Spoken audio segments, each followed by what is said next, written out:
ជំរាបសួរប្រិយមិត្តRoblox ទាំងអស់គ្នាបាទគឺថាវិលត្រឡប់មកជួបខ្ញុំម្ដងទៀតហើយបាទ Mr. Boomplay Box បាទគឺថានៅក្នុងវីដេអូមុនគឺយើង farm បាន level 100ហើយអញ្ចឹងគឺវីដេអូនេះគឺយើង farm តទៀត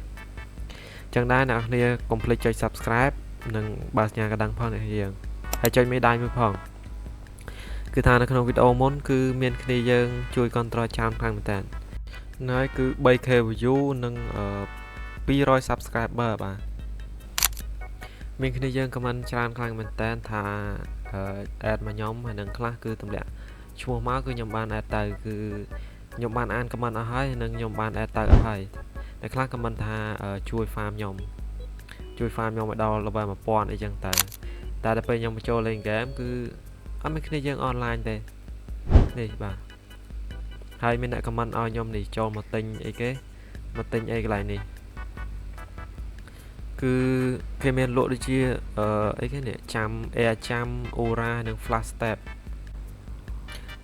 ហ្នឹងហើយខ្ញុំធ្វើការទិញ air ចាំគឺតម្លៃ$10000បាទតែអ្នកគ្នាមិនទិញតែអត់មានឃើញសោះកន្លែងនេះវេអាហ្នឹងតើយើងទៅរៀនទៀតទៅរៀនទៅវាយទៀតឬក៏ធ្វើនេះបានតាអ្នកគ្នាយើងជីងទូកលេងតាមគុំគ្នានាំគ្នាក្រោយគុនសំព្រឹកព្រៃហ្នឹងហើយមុនធ្វើការទៅ farm តយើងធ្វើការចាប់ fruit មួយសិនបាទយើងមក random fruit មួយគឺ39000តោះបានស្មានតែបាន fruit pain និយាយ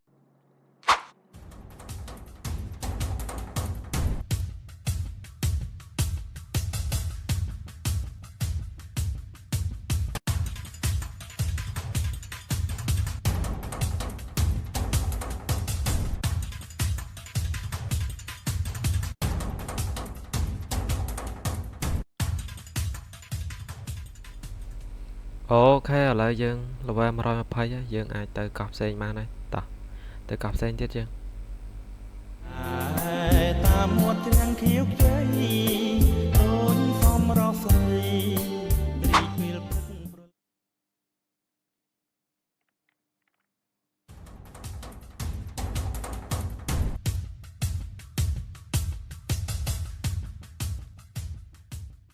ខ្ញុំក៏បានឡើងលើនេះដើម្បីមកមើល shop ក្នុងនេះមាន shop មួយគ្នាយើងបើសិនជាយើងអត់ទាន់ដឹងទេកន្លែងហ្នឹងគឺមាន shop មួយគឺគេលក់អាវនេះលក់នេះហ្នឹងហើយខ្ញុំបានចូលមកទិញកន្លែងហ្នឹងហើយខ្ញុំក៏បានចេញទៅ farm តទៀត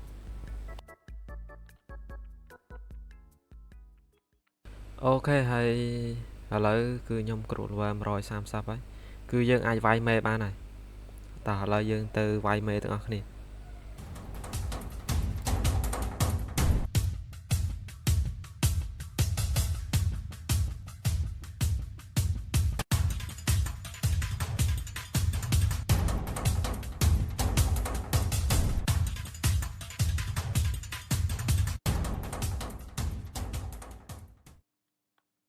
level 150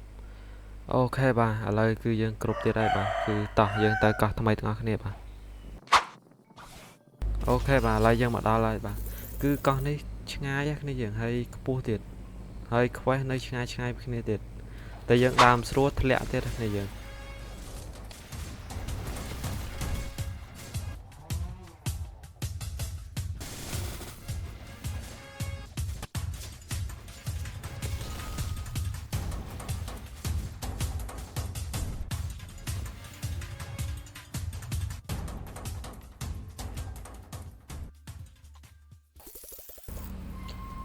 យើងយក quest ថ្មីបានហើយតោះយើងយក quest ថ្មីទៀតអានេះគឺនៅចិត្តជាងមុនទេព្រោះវានៅជាន់ទី2យើងស្រួលទៅយក quest ថ្មីដែរហ្នឹងហើយបើសិនជាគ្នាយើងណាអត់ទាន់ចុច like ទេចុច like មួយផងគ្នាយើងហើយបើអត់ទាន់ចុច subscribe ទេចុច subscribe ផង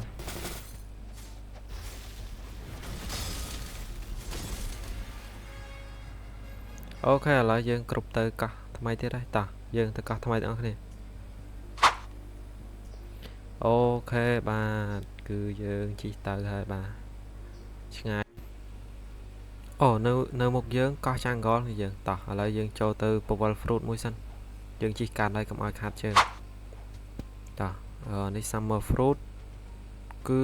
500 Summer Token គឺខ្ញុំអត់មានទេឥឡូវយើង Powell Fruit ធម្មតាតោះអូ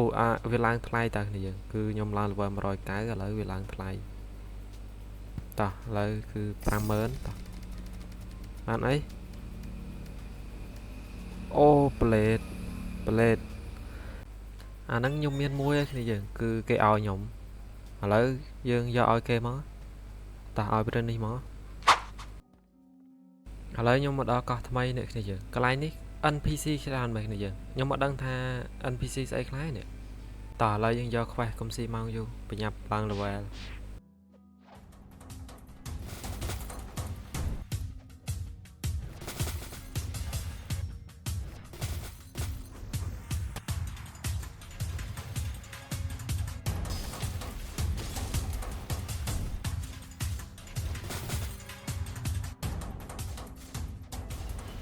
farm សុកខ្ញុំគាត់នឹកឃើញថាមានគ្នាយើងខមមិនថាឲ្យខ្ញុំដាក់គុណនឹង2ខ្ញុំស្មានតែដាក់គុណនឹង2ស្អីគេឥឡូវខ្ញុំទៅស្រាវជ្រាវមើលទៅថាអាហ្នឹងគឺកូដគុណនឹង2ដាក់ឲ្យបានឡើង level គុណនឹង2តើមកខ្ញុំក៏បានដាក់កូដនេះទៅ farm លឿនជាងមុនគ្នាយើងហ្នឹងហើយអរគុណគ្នាយើងខ្លាំងមែនតើដែលបានជួយ comment ប្រាប់គឺថាឡើង level លឿនខ្លាំងមែនតើតែអាហ្នឹងគឺមានពេលកំណត់គឺត្រឹមតែ20នាទីឥឡូវខ្ញុំគ្រប់ទៅធ្វើ quest មួយទៀតហើយគ្នាយើងបាទ វាយ Warden Warden នេះយើងនេះ Warden អាហ្នឹងវាយឈឺខ្លាំងតែមកដាវវាងាប់បាត់ដាវវាវែងទៀតណា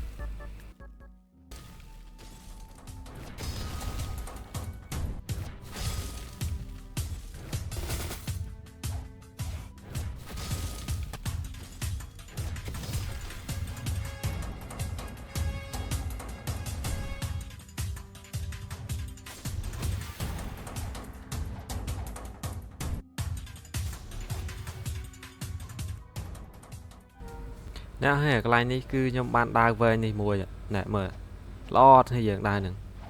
តែខ្ញុំអត់លេងដើរផងហ្នឹងខ្ញុំអត់ដើរអាប់ដើរផងខ្ញុំអាប់តែfruit អាប់តែ block fruit ហ្នឹង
ខ្ញុំគ្រប់ level ទៅកោះមួយទៀតហើយតែ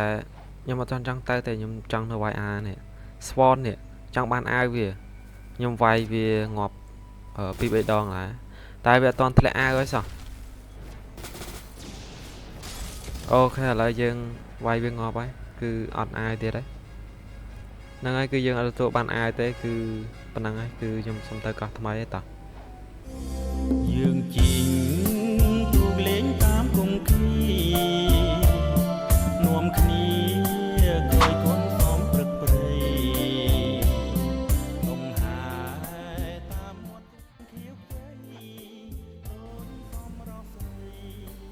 តមុននឹងទៅ farm ខ្ញុំដើរមើលកន្លែងនេះរបស់គេសិនដែរអូមើលកោះនេះកន្លែងនេះនឹងធ្វើអីគ្នាយើធំហ៎ដូចកន្លែងគេបញ្ជុលកបីមិនទេគ្នាយើ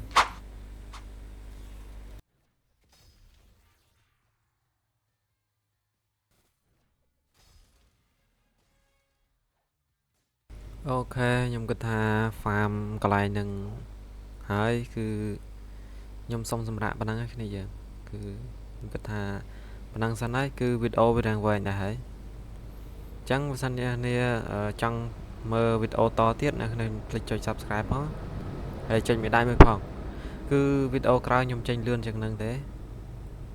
ហ្នឹងហើយគឺហ្នឹងហើយមានអីទេចុងក្រោយគឺអរគុណអ្នកគ្នាខ្លាំងមែនតើសម្រាប់ការ